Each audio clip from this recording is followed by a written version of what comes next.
the order. And just real quick, we do have some staff members that are in the green room, as we affectionately call it. That would be Mrs. Bowles, Mrs. Ellis, and Mr. Wyndham. So those are staff that are here waiting to answer questions if need be. I also went down as far as etiquette goes. Ms. Ivanchek will start off if there's any questions to any particular item, Dr. Kelly, then Dr. White, and then me and Mr. Destin if we have any. So with that being said, we'll go down to approval of the agenda. Of course, if there's any changes to the agenda or approval, and then we have recognitions. And if you notice that due to COVID-19 public health emergency, there will be no personal appearances for recognitions. So as you can see, we got 3.1, which would be the recognition of Cade Koutsaratis, 3.2, the recognition of Meg's middle school archery team as the state champions, and recognition of Shalimar Elementary School state champions in archery. And then we have 3.4 will be the recognition of Niceville High School boys soccer team, the Division 6A state champions. And then we'll go to Mr. Chambers, and please stop me at any time. So. And for the record, you might want to announce to the public that there is a room set up here that does have this workshop being videoed into it for them to watch and participate in. Okay. So that's how we're set up today. Okay. So as Mr. McInnes just said, this meeting is being live streamed at this time. We do have a room set up for any visitors or any staff members that are separate. We are meeting the CDC requirements of having at least less than 10 people in attendance at the meeting. And Mr. McNeely will probably pan around and just show you the setup, how we have it set up. This will be how it will be set up on Monday. In accordance to the governor's orders, Ms. Ivanchek, Dr. Kelly, Dr. White are attending this meeting by phone. There is no voting going on at this particular meeting, but they are free to ask any questions that might come up on any particular agenda item. So with that being said, we're going to and that's also consistent with the emergency rule the board adopted at the last meeting that waived the need for a physical quorum to be present in the room for members to participate electronically. Okay. Thank you, Mr. McInnes. So as we move down, we'll have visitors, and again, just like Mr. McInnes stated, we do have a green room for visitors. If you want to attend the school board meeting on Monday night, we'll have a separate room for those folks, and we have 2 separate rooms actually, just in case we get more than 10 visitors or people wishing to speak before the school board. So we go down to 5. We have no administrative personnel. 6, again, public comment, and then we'll move to 7, and that's Ms. Scallon will let you do your section 7 there. So we'll start with 7.1. In-county travel. 7.2 is out-of-county travel, and then 7.3 is the audited financial statements. Ms. Scallon, anything you'd like to speak on that? And school board members, we do have a hard copy here, and I believe the other 3 should have had them delivered or at least picked up.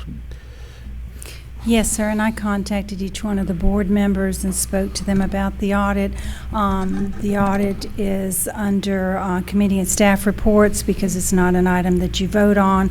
It is just a report of the past year's financial transactions and internal controls.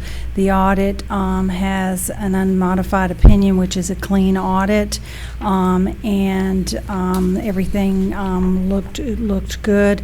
There was one item that I mentioned to everyone in the additional comments in the management rep letter that dealt with Pell grants and the return of the money within a 45-day period. In the sampling, there were 3 items that were beyond that 45 days. One was 47, one was 49, and the other one was 50-some-odd days. So we've implemented something to correct that process so that does not happen again. But again, that was not an audit finding. That was just a mention in the additional comments. So unless someone has questions, Okay. that's a summary of the audit. So, Ms. Vancheck, any questions of Ms. Scallon? No, thank you. Dr. Kelly? None, thank you. Dr. White? None. Mr. Destin? Oh, just a comment, Chairman. This is the 29th one of these government audits that I've looked at, either municipal or school district, and, you know, at danger of dating myself, the management letter is kind of like the Reader's Digest condensed version of what's in the other 7 or 8 pages. This is one of the cleanest ones I've seen in all those years, so I want to recommend the district staff, especially Ms. Scanlon, that looks good. Yes. And I will agree with you, Mr. Destin. We are blessed to have the best CFO in the state of Florida running our financials. So thank you, Ms. Scallon. Okay, so we're going to move down to consent agenda. 8.1 will be the approval of the consent agenda. 8.2 will be the approval of the minutes of the student disciplinary hearings of March 5th, 2020, workshop meeting of March 5th, 2020, minutes of regular meeting of March 9th, 2020, minutes of special meeting of March 30th, 2020, and these will all be recommended by the superintendent. 8.3, appropriation of District 4 school board member capital outlay funds to Fort Walton Beach High School for projectors in the amount of $6,000 presented by myself. 8.4, appropriation of District 4 school board member capital outlay funds to Shoal River Middle School for gym floor refinishing in the amount of $12,000. 8.5, resolution 20-02, establishing uniform rules for conducting school board meetings using communication media technology. Mr. McInnes. Yes, sir, Mr. Chairman. We've drafted a proposed resolution for the board's consideration Monday night. This resolution sets forth the process and procedures that would be followed if the board determined at some point that it was going to conduct its meetings by using communications media technology. This resolution does not mandate that. It simply puts in place rules and procedures to be used if the board chooses to use those type of platforms. You will see that in the resolution we have definitions there, and we move into Section 3, which is the actual authority for the CMT to be used for these meetings. The Section 4 talks about who can attend the meetings using the CMT, and if you'll notice under 4.1A, it's been drafted to say that school board members and the superintendent are permitted to utilize CMT to attend any scheduled school board meetings, whether or not the entire school board is conducting the meeting by using that. And that is to provide for, just like this morning's workshop, where some members may choose to be present and others may choose to use some form of technology. So this resolution would endorse that. It goes on to list all the other parties that can participate. Section 4.2 defers the decision to the superintendent, who I'm sure would consult with the chairman in regard to any particular type of platform of communications media technology that the district would set up for these meetings if that became necessary. It deals with the quorum and voting, just confirming that the chairman or the CMT operator would ensure that we did have a quorum present either in person or by electronic means for any voting. It provides that if you went to these type meetings, the board agenda can be reduced in scope to facilitate completion of the business during those type meetings. Minutes will be kept and recorded.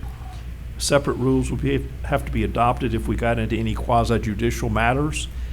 Section 5 deals with public participation.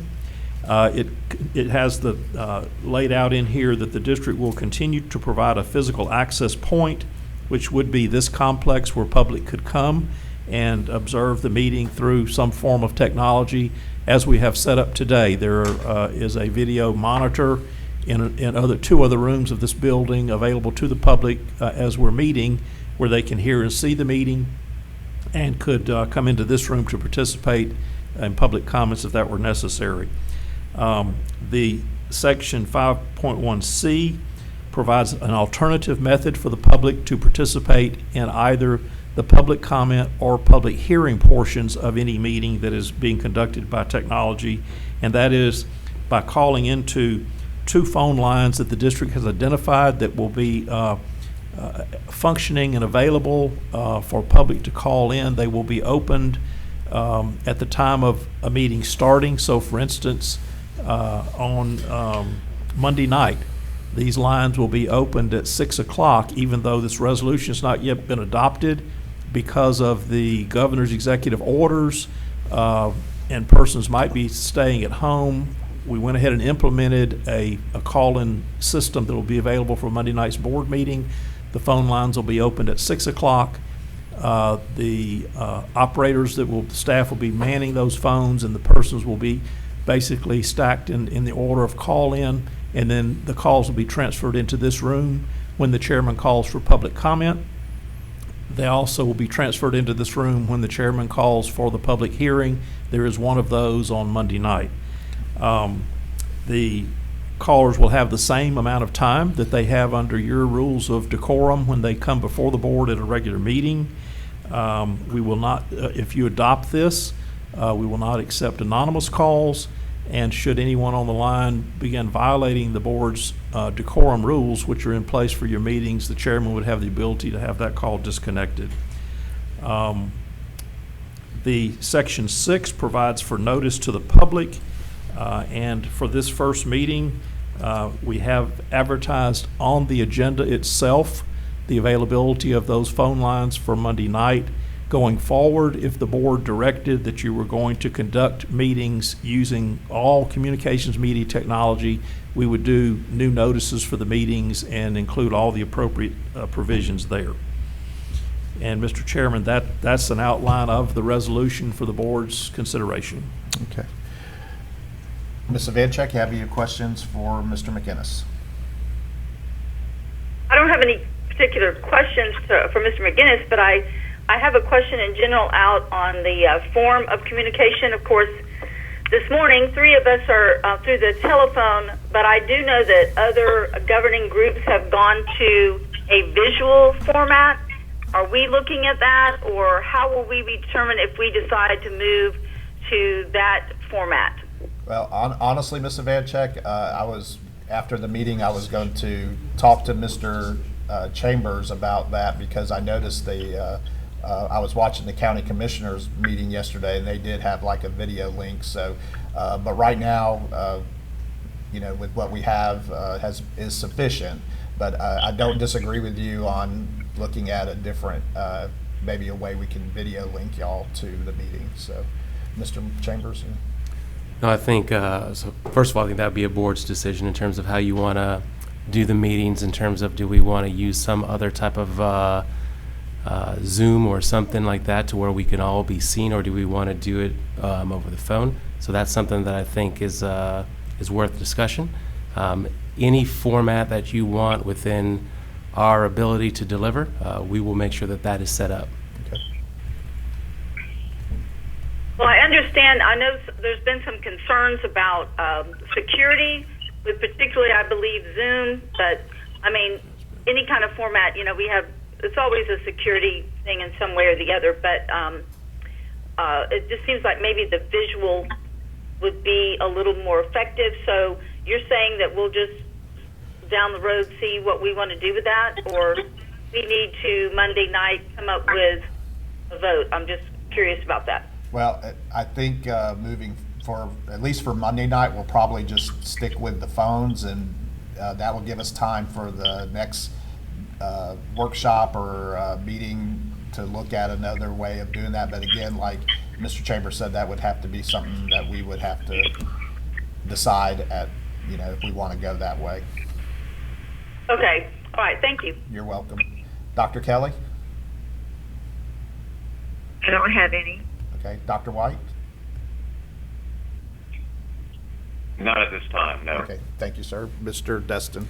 The only comment I'd have would be, we will probably ask the superintendent to look into it at the meeting. Cost would be something I'd be interested in. If it's that is always a determining factor in these times of Right. austere financial resources we have. So Right. if you get a chance, or if staff gets a chance to look at it between now and the Monday night meeting, an idea of the cost would help. Right. We'll do that. Thank you. Thank you, Mr. McInnes. Okay, so we're going to move down to item 8.6, request to advertise a public hearing for adoption of a new job description for behavior interventionist, and that's presented by Lindsay Maxey. Ms. Ivanchek, anything on that? No, thank you. Dr. Kelly? None, thank Okay. you. Dr. White? No. Mr. Destin? I had a few questions, but I will try to get with Ms. Maxey before Monday's meeting. Okay.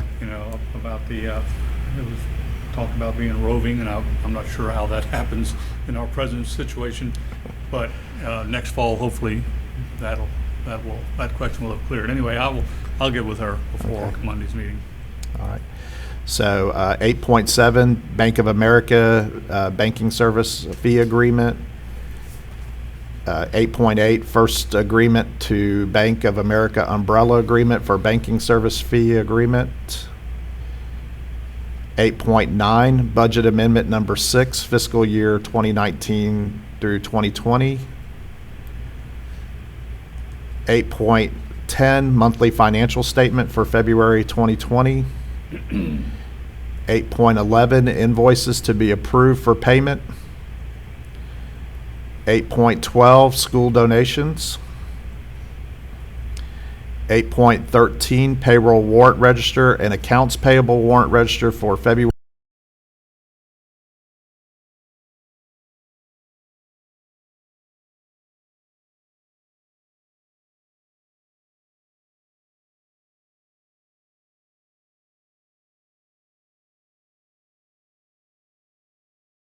(2020) through 2021 child care fees. 8.15, payroll calendars for 2020 through 2021. 8.16, emergency purchase over $25,000, Edgenuity. I hope I pronounced that right. You did. Okay. 8.17, emergency purchase over $25,000 for Apple Incorporated. Chairman, if I may, just a quick question. I spoke to Rita about how we do these emergency purchases, was obviously are going to amount to a lot, and she gave me a brief explanation of how she's doing. Rita, would you, just for the public's benefit? And I would add, Mr. Destin, while she's come to the podium, the school board does have a policy in place that authorizes emergency purchasing. I understand. Yeah, as Mr. McGinnis just mentioned, we have that emergency policy in place, which gives the superintendent the authority in an emergency situation to initiate a purchase order to remedy whatever the emergency is. And so that's what happened in this instance. In order to be able to get students online, get online education, we had to purchase additional iPads, Chromebooks, covers, and some other the connectors for those iPads, and so that's what this emergency order is. So we're bringing it to you the next board meeting after we had to purchase those items.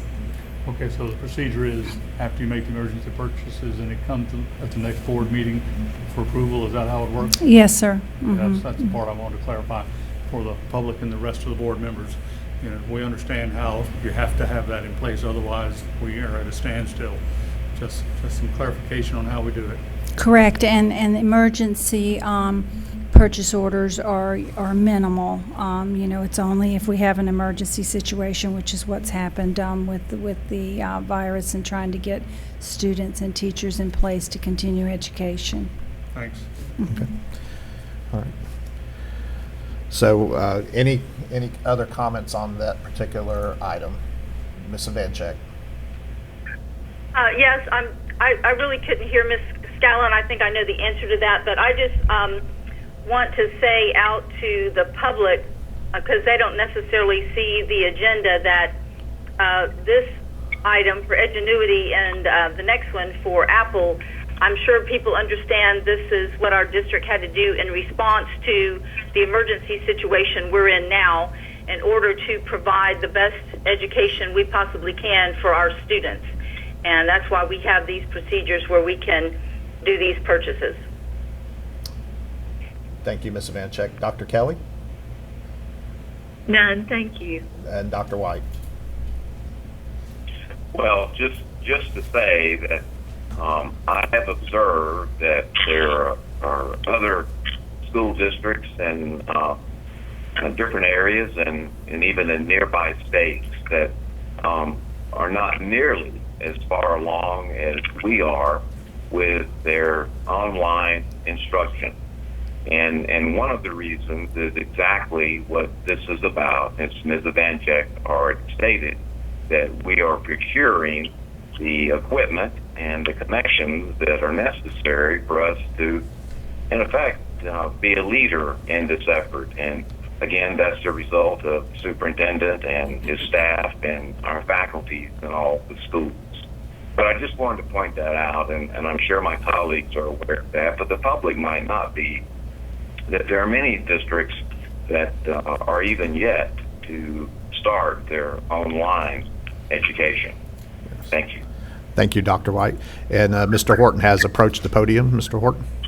Thanks, Mr. Bryant. Just adding to that, of course, that larger purchase of iPads that we're using to help support the online learning, that's purchases that probably would have occurred over time next year. And so from a budgetary standpoint, we might see less iPad purchases next year because we've got these in stock. So when these return back from the families, they'll be in good use, cleaned, and ready for next school year.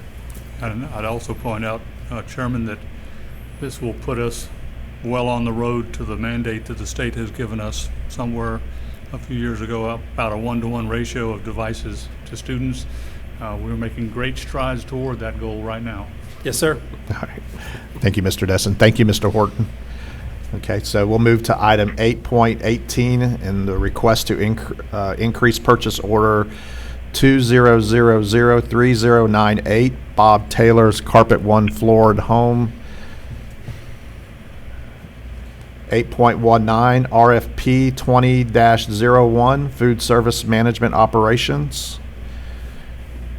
And I would just like to just make a comment on this. It was an honor to sit on this particular committee, and as you can see, we will be making the recommendation to stay with Nutrition Group.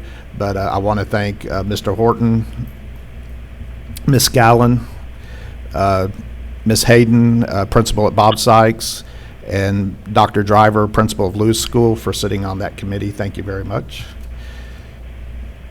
And 8.20 is the next item, ITB 20-12 door replacement and repair district-wide.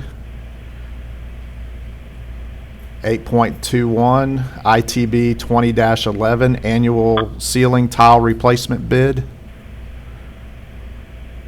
Item .22 ITB 20-15 bleacher and stadium repairs. This is district-wide. Chairman, if I may. Yes, sir. It appears that we just have one bidder. Is that correct, or did I just misread that? Mr. Horton? Continuing frustration over the years, we get one bidder, which is not really what the bidding process is about. I don't see how we can fix that at this time, but once again, one bid. Just a comment. Okay. Any, Ms. Vanchek, any comments on that particular item? One thing brings to mind is this bleacher and stadium repairs. Not to get into a long discussion, but going back to the Choctaw situation, and is this included in that, or we've moved past that? Okay, Mr. Horton is going to approach the podium. Yes, to ma'am. answer your question. Those repairs are being handled through Jacobs Titan right now, and that's actually still underway, and there's some other things that are being done to finish up, but that's being taken care of under Jacobs Titan GMP. Okay. So you're saying that what we're proposing here has nothing to do with the Choctaw repairs? Correct. This is just, This would be bleachers, softball bleachers, gymnasium bleachers, and any repair work that needs to be done following inspections annually or biannually, that this entity would come in and do those. Right. And then we'd work, as we've done before, on large issues like this involving a stadium like Etheridge Stadium, where we feel the need to bring in Jacobs Titan to look at some of that. We could do that as well. okay. Did you hear that, Ms. Ivanchek? Yes, thank you. I appreciate that. Yes, ma'am. Any other questions or comments? Dr. Kelly? No. Dr. White? No. Okay. None. Okay, we'll move on. And Mr. Braun, I do Oh. want to add just two quick things. So Yes, sir. as it pertains to Mr. Destin's comments, so first of all, I do understand that, and I appreciate that.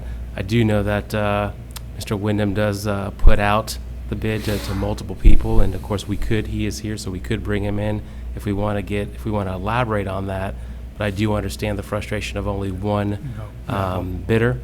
Yep. And then secondly, as it pertains to Ms. Ivanchek, just bringing up the Choctaw Stadium, as you remember last year, Mr. Horton, you can correct me if I'm wrong, there was a process by which we looked at each of our bigger stadiums. I think it was every 2 years, and we are now also doing that every year to ensure that we are as up to speed as we can be on any of these football stadiums in hopes of preventing what happened last year with Choctaw Stadium. Mr. Destin, are you requesting that Mr. Wyndham speak? No, Okay. I'll speak to him, and Okay. and I understand his frustrations. You know, I just am trying to ascertain, is there any way we can change the bidding process to get more bids? I'm not sure there is, but I'll have more discussions with Mr. Wyndham. Okay. All right. Anything else, Mr. Chambers? That is it, sir. Okay, thank you. Okay, so we're going to move to item 8.23, renewal of ITB 19-07, the painting bid district-wide. 8.24, renewal of ITB 17-04, lawn care services for multiple schools. 8.25, renewal of RFQU 17-01, construction cost engineering consulting services. 8.26, tag-on bid purchase over $25,000, Invo Healthcare Associates. 8.27, tag-on bid purchase over $25,000, International Restaurant Distributors. And I believe these are for some of the equipment for Pryor, and I think there's one for Baker also where we're renovating the kitchens. Okay. 8.28, tag-on bid purchase over $25,000 to Train. 8.29, tag-on bid purchase over $25,000, International Restaurant Distributors. 8.30, exempted purchase over $25,000, Beacon Educator. 8.31, grants for educational agencies after a presidentially declared major disaster that involves a public assistance clause. Mr. Horton, did you want to speak about that, please? Mr. Horton is coming before the podium. Thanks, Mr. Bryant. This is just a request for the board to approve us notifying agencies that we would be seeking reimbursement when it becomes available. Anything that we do from a grant application through FEMA or otherwise, we'd bring back to the board as a separate item for approval. But Denny Dean has been tracking this, and typically under a presidential declaration of emergency, which I think occurred on March 13th, there's a 30-day window to notify the appropriate agencies that we would intend to seek reimbursement for some cost that we spent during this COVID-19 crisis. Danny has advised me that that has been waived at this point, so it's an ongoing process, but we will nonetheless want to get this to the board. Again, this is not the application, but just notifying the board and getting their approval to be able to do that when the time comes. Okay. All right. Did y'all hear his statement? I could hear Yes. him not real clearly. Okay. My question is, what under that grant, what are, like, could you give me an example of some things that might fall under that? Like, I wouldn't know if the technology we've had to purchase, would that fall under something that we could get reimbursed for or partially? Yes, ma'am, it could. It could be any number of items. I know that relate to transportation costs for bus route, food service, or anything that we've been tracking. Danny Dean has been keeping up daily with costs that we've incurred during COVID-19, so we certainly would put everything that we've expended out of the ordinary through this process in for as a submission to potentially be reimbursed, but again, not guaranteeing that we'd get back everything that we've spent, but everything that we've tracked as related to COVID-19, we'd attempt to get reimbursed for. Well, that's good news, because we've had to spend just these other items when we were talking about money on Edgenuity and also devices. Hopefully we could get some of that money back. Thank you. That's what we're hopeful of. Yes, ma'am. All right. And I would suspect that that would include the pallets of hand sanitizer and all of these other additional cleaning products. That's correct, Dr. Kelly. We have spent significant money on that, and we've actually got more face masks coming into the district now, so we're tracking all of that, and it'll be part of any submission we bring back to the board for a grant application. Okay. Dr. White, any comments? No, sir. I'm good. Mr. Chambers? No, other than I think this also relates to, if you remember early on, I sent you all the board communication, in essence, where the district was going into our own state of emergency, which allowed us to do exactly what Mr. Horton just explained. So this is also a part of that process. All right. Thank you, Mr. Chambers. Okay, so we're going to move down to 8.32, agreement to grant a 15-foot wide utility easement to the city of Crestview. 8.33, surplus of bus 97-5. 8.34, motor vehicle lease agreement for disaster transportation services between the School Board of Okaloosa County and the Air Force Enlisted Village, doing business as Hawthorne House. 8.35, sale and disposal of surplus property. 8.36, request to submit the 2020 through 2021 Department of Defense Education Activity Grant proposal. 8.37, course adoptions for the 2019-2020 school year.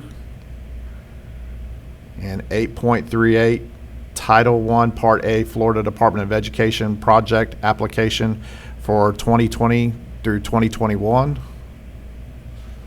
Okay, so now we're going to move to Section 9, Superintendent's Human Resource Recommendations. And Mr. Hale, if you would like to come in.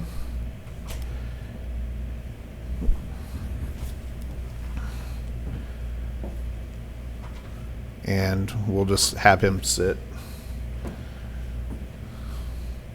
You can sit toward the back, or up, if you want to just stand at the podium, that's fine. Okay, so school board members, Dr. Hale has just entered the room, so if you have any questions or comments regarding any of his, he is here to answer those. So we'll start with 9.1, employees on administrative leave. 9.2, deferred retirement option program to drop. 9.3, out of field report for the 2019-2020 school year. 9.4, employment separations. 9.5, personnel recommendations. 9.6, employee transfers. 9.7, employee suspension. 9.8, employee suspension. 9.9, employee suspension. 9.10, reinstatement reimbursement of sick leave due to line of duty illness, injury, medical examination. 9.11, leave without pay. Any questions or comments for Dr. Hale? Ms. No, thank Evanchik. Dr. Kelly. None from me. Dr. White. None, thank you. No, thank you. Okay. All right. Thank you, Dr. Hale. You're excused. Okay, so we'll go to item 10, discussion agenda. If there's any, we'll do that on Monday. Construction program owners report, Mr. Destin. Chairman, we are proceeding with the projects that have been approved by the board. We will have a meeting on Monday, and I will be able to bring you a more detailed report at meeting Monday night. Awesome. All right. Item 12, information technology seat management contract, 12.1 CACI task order number 2-157, fast track AI phone project at Richburg School. And Mr. McInnes, will go to you. No report. Okay. Mr. Superintendent, will go to you. Thank you, Mr. Bryant.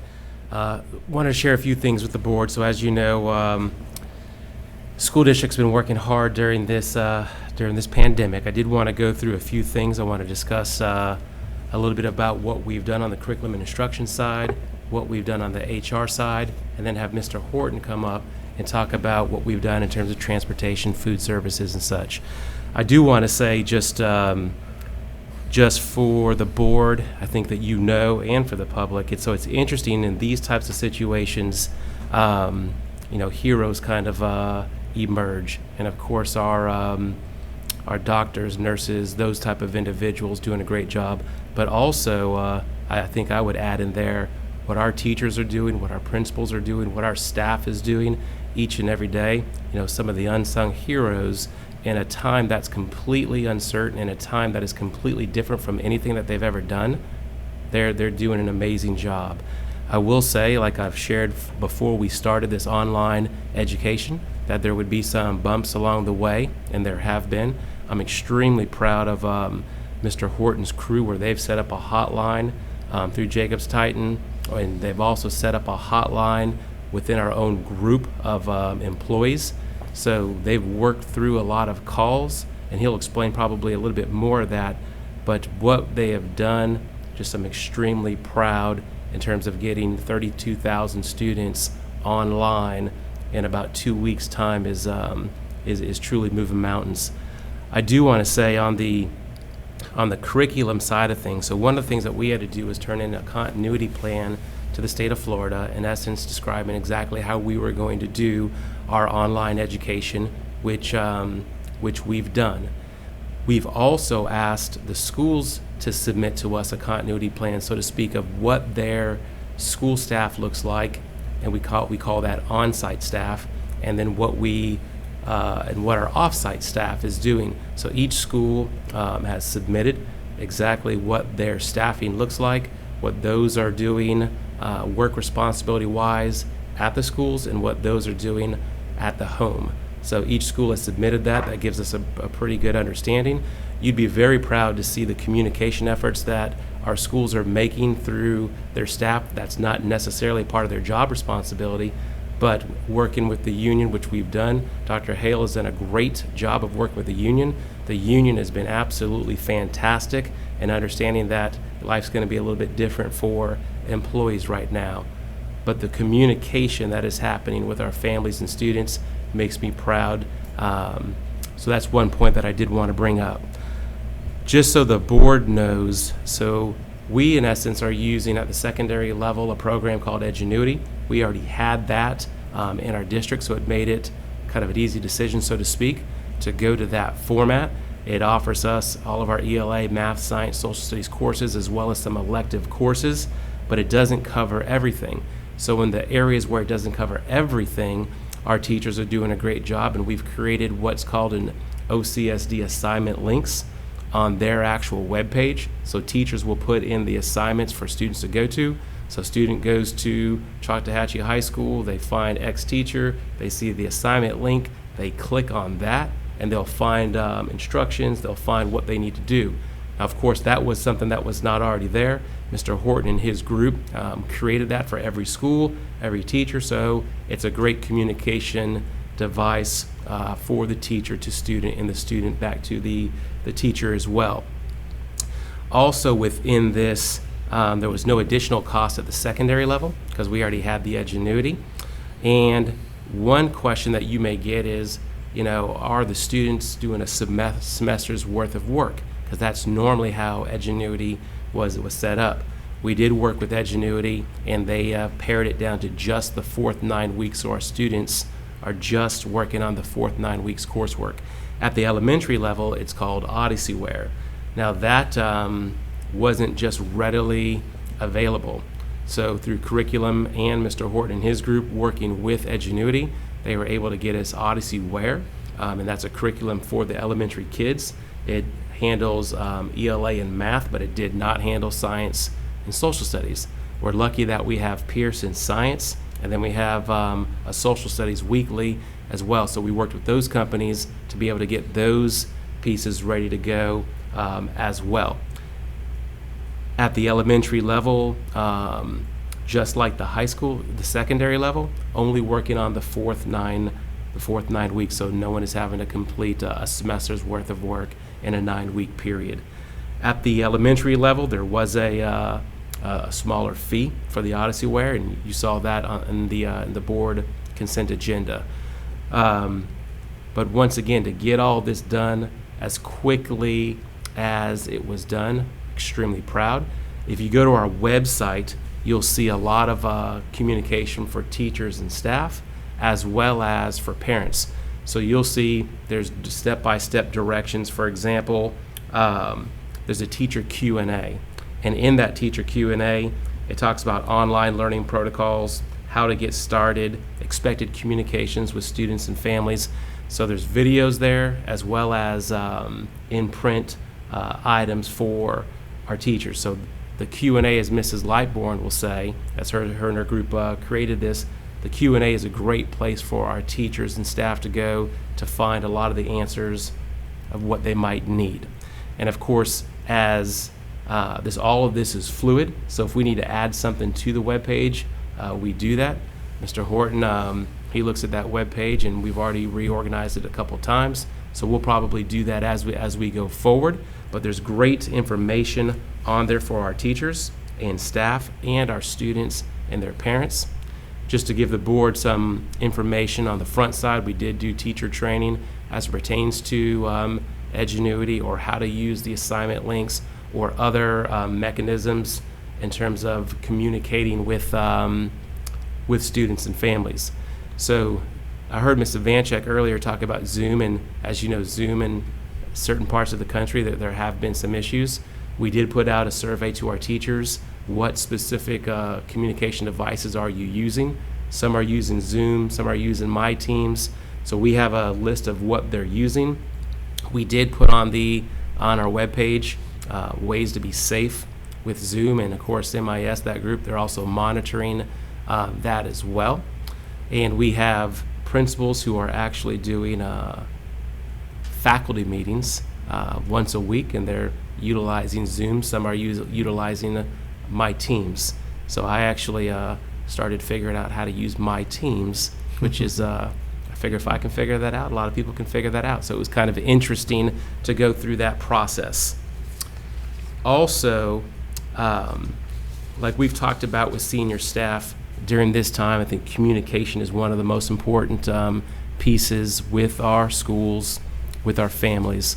So each department is putting out at a minimum weekly communication to our principals and to our teachers, and then through our parent email system, I'm also sending out communication to our parents, and of course we're putting information on the web page and on our social media sites. I think we cannot over communicate. Mr. Horton's been great in terms of getting information out on our all-call system. And I'm sure some people are probably saying, if they have multiple kids, oh my gosh, I'm getting a lot of information. But the last thing I'd want to do is not communicate enough to our families and our schools and staff at this time. Just switching gears a little bit on the HR side of things, I kind of alluded to earlier, the partnership with the union has been instrumental. Right now, they have gone above and beyond to not only help us with some of the decisions that need to be made as they impact employees, but they've in essence been on a 24/7 call as well. So just thanking Mr. Butler, Mrs. Jordan, also thanking Patrick, who's done a great job during this process. I do want to say, this question has come up, teachers and other staff who are not part of the on-site personnel come into the building. We've discouraged that to only emergency, or if there is a great need, and that would have to be communicated through the principal. So the goal is to keep those employees who do not need to be on campus right now off campus. As you probably recall, leading up to March 30th, we had already established who was going to be on-site personnel at the school and the district and who was going to be off-site personnel, and then what were their job responsibilities going to be. Last Friday, we had another principals meeting / staff meeting here, and we pared that down even more so at the school level and at the district level, to the point where even Mr. Horton helping individuals if they need certain accesses to be able to do their jobs at the house, we're doing so. So we're trying to not only working as diligently as we can to still run an organization and a complete school system, but at the same time keeping our employees' safety, at the forefront. But once again, we have to run a school district. We're the second biggest employer in Okaloosa County, and we still need to do what we need to do for our students and our families. You may recall that the governor sent out Executive Order 2091. In essence, that dealt with those individuals that are 65 years of age or older, or those who have underlying serious health conditions. So we did adhere to that when it was a recommendation.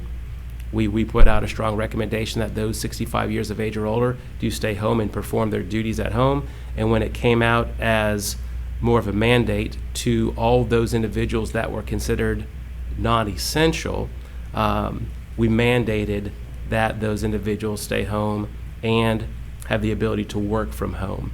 But there is a provision in there that if you're essential, you're able to work. So that's something that we continue to look at. The underlying health conditions, Dr. Hale has done a great job of communicating that with our principals and employees. If there is an underlying health condition, we do not get into specifically what all the health conditions are, and Mr. McGinnis can talk more about that. But we have adhered to the order.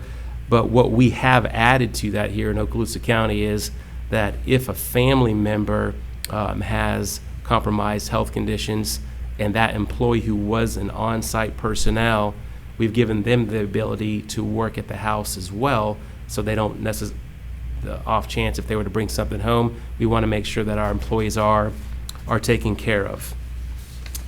Additionally, as it pertains to, because this is a question that I've received that you may have received as well, as it pertains to teacher evaluations. That's a question that has come up. So Dr. Hale, the union, they've worked with the TEC, the group that deals with evaluations. So we're taking that as a worry off the plate for teachers. But if you have any specific questions as it pertains to teacher evaluations, please get with Dr. Hale or Karen Peak. They can give you any specific answers.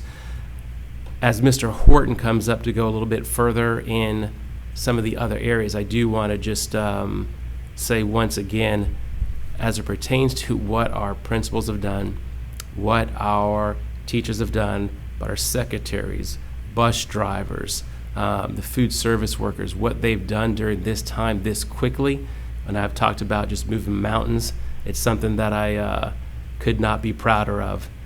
But to also say, because we talk a lot of times about the school sites, and we don't always talk as much about the district staff, but your district staff in the areas of curriculum instruction, in the areas of HR, food services, transportation, MIS, maintenance of facilities, finance, and all the departments within finance, what they've done, once again, so quickly, couldn't be prouder. Your school board attorney has been with us every step of the way, and he's helped us, he's guided us as well. There's been, at the beginning of this, I would say, I wouldn't use 24/7 communication, but as close as you could get to that with these individuals, just once again, couldn't be prouder. And Mr. Horton, if you'd come up and just give a little bit of description in your area as well. Thanks, Mr. Chambers. A couple of things that I would highlight here going through the first week and 3 days of the school operations. Number one, first and foremost, is the food service program in the department. I had the opportunity yesterday to get out to some of the sites in the morning before they began and watching those ladies preparing the meals for the kids and doing it in volumes that I couldn't even imagine. So we've given out about 60,000 meals so far since we began this feeding on the 18th. I stopped at Walker yesterday morning, and there was a girl sitting there on the bus ramp with some signs for meals, and she had her mask on and her gloves on. I pulled up, and I assumed that she was a food service worker. And I asked her name, and it was Kayla, and she had her mask on, talking through her mask, and she said, I said, are you with the school district, the nutrition group? She said, no, sir, I'm a bus aide. And so it's an example of an individual who has a role in this district that's not being used right now, that is spending 4 hours a day giving out food to students who need it at Walker Elementary. So it just was an amazing thing, and the superintendent's leadership in having folks and challenging them and asking them to take on responsibilities and roles that they could otherwise do because what they're doing right now, their typical job is not being utilized. People are doing that across the district, in and out of the schools, so it's a good thing. The second thing is the devices, and so we've issued thousands and upon thousands of devices. We have locations set up in all areas of the district for break fix, because just like in schools, sometimes accidents happen, dogs chew devices, and so if that happens right now, it's not stopping kids from learning. We've got spots that are secure and safe where parents can drop off and get a different device, so we're keeping that going. One of the final miles for us is we knew would be the most challenging is working with our families and getting those folks who don't have internet access to our courses, or providing some paper-based options in some cases where neither internet nor cellular Wi-Fi will work. I just was forwarded an article today out of St. Johns County where one particular cellular provider is 100,000 back order on cellular hotspots. I think we're in a pretty good case. I just sent an email out to principals. We delivered some hotspots yesterday. We're delivering more today, and we believe we'll get most of our families up and running. We have had lots of communication with our families, and those that have not had internet, we've advertised we've got our parking lot hotspots for folks to do work on, and many of them have shared with relatives or others to get access to coursework. So that's something that we want to make sure we have wrapped up by the end of this week, that everybody has the internet access that they need. So I'm leaving here to deliver some hotspots to some schools, and they're contacting those families and making sure. In some cases, we didn't plan on using hotspots in the south end of the county because the internet service wasn't readily available, but there's just been some restrictions and delays on that have caused us to move forward with more cellular hotspots, and so Verizon and AT&T have both done a good job of providing us with devices. The devices come at no cost, and it's only when they're turned on and used is there a cost, and that's not something we're passing along to the students because it's a requirement of ours to provide internet access for those families that don't have it. We do the same thing with Okaloosa Online students throughout the year that would qualify for it. So that's happened yesterday and today. And then finally, the help desk group of people who has been manning that, it's nice to know that the help desk was needed, but we're down now as of the end of the first week to low volume of calls, which means that people have kind of adapted and figured out what to do in this environment. We were taking hundreds and hundreds of calls the first couple of days, but we've got folks settled in. So there were people in that call center office that work for you in the school board that are interpreters that might be from an elementary school. And there's one, Paolo, that I want to particularly mention. He's been up there regularly, and any call that comes in that needs translation, he's on the phone and helping those folks out. So we've got a lot of people doing those sorts of things across the district. All right. Mr. Destin, any questions for Mr. I know they've all been working very, very hard, and I can't be more appreciative. Hold there. Ms. Ivanchek, any questions or comments for Mr. Horton? No, thank you. Okay. Dr. Kelly? None, thank you. Dr. White? No, sir, I'm good, thank you. Okay. Thank you, Mr. Horton. And Mr. And that's all I have. Okay. And I believe Was there something that you wanted Mr. McInnes to kind of elaborate on? Did you? I thought you said you had. He was just making a reference to the HIPAA regulations. Okay, right. Okay, all right. So, thank you, Mr. Chambers, and we're going to start with Mr. Destin for school board comments. I've had one consistent question that I've been asked quite a lot, is what was going to happen with graduation, and my answer has always been that you were looking at the issue, Mr. Chambers, and I know that we won't have an answer very soon, but they are a little anxious about that. And the answer that I'll give the board, which is the consistent answer that I give to families, is 1, we will have a graduation. 2, if we're able to at the end of May, obviously we would have it. If we have to extend it into June or July, we would do so. If we have to figure out a way to go virtually, depending on what is being communicated to us from the federal or the state, we will do that as well. But we will have a graduation to honor these seniors. We just do not know what it's going to look like yet. Yes, thank you. Yes, sir. All right. Ms. Ivanchek, we'll start with you. Yes, sir. Well, thank you for your comprehensive report there, Mr. Chambers, and I want to congratulate you and your staff and all the workers in our district. I get a lot of communication out of the state with other school board members throughout the other districts, and actually have been on several conference calls with the Florida School Board Association.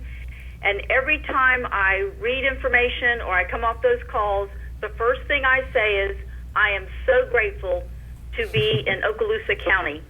As Dr. White said earlier, we're ahead of the game, but I just have seen so much of our employees and everyone in our district just step up. And not that I wouldn't have expected that, but it's really been incredible. And I just want to tell all of them I appreciate it. And I also miss being able to go in the schools and have that contact with those administrators and those teachers and those students. I'm hoping we can get back to that soon. Thank you. Okay. Thank you, Ms. Ivanchek. Dr. Kelly. Yes, I'll try not to be too redundant, but I think some of these things bear repeating. You know, we hear often the quote that trying times do not build character, rather they reveal it. And I think truly our teachers and our school-based administrators, as well as those district people who've already been named, have really revealed their amazing character as they've moved teaching and learning online. And they've also continued to support their students and their families to continued success. And I think, as we've heard today, I would like to add my thanks to our tech support team. I've already earlier thanked our custodial staff and our food services members, but the technology support team no doubt saw and responded to a task load that's been multiplied many times over anything they've likely seen or been called upon to do in their entire careers, as many others of our employees have responded. And this will no doubt be a time in all of our careers that we can point back to, hopefully in the future, and say we saw the challenge and all of our people responded to the challenge. And also I think we need to add a note of thanks to our parents, thanking them for their patience and support as we tackle this monumental move into truly a new frontier. And as we know, moving online for an individual or small groups is nothing new in today's time.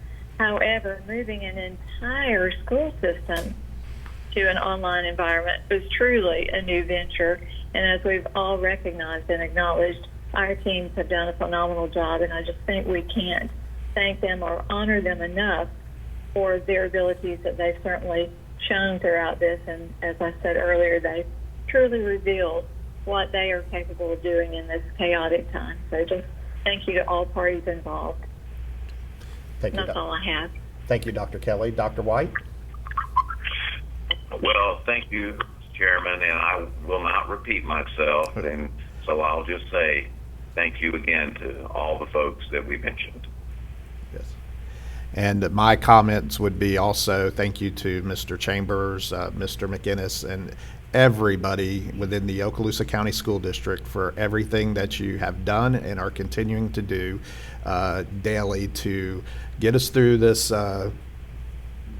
this unprecedented time in our school history where we are ahead of the game. And, again, many thanks to our parents, our communities, everybody who has helped us get through the first couple of weeks of virtual schooling. And, it is truly an honor. I would concur with Ms. Ivanchek. I've sat on some of those phone calls with the Florida School Board Association, and I know talking to Mr. McInnes, I've told him the same thing. We are very fortunate to be in Okaloosa County and being a part of this great school district. One other thing, and Mr. Chambers, I know this was probably somewhere down on your list, but so much information, but this is National Assistant Principal Appreciation Week. And to all of our assistant principals who are out there leading the way with their principals, we appreciate everything that you do day in and day out. So with that being said, we'll move down to public hearing.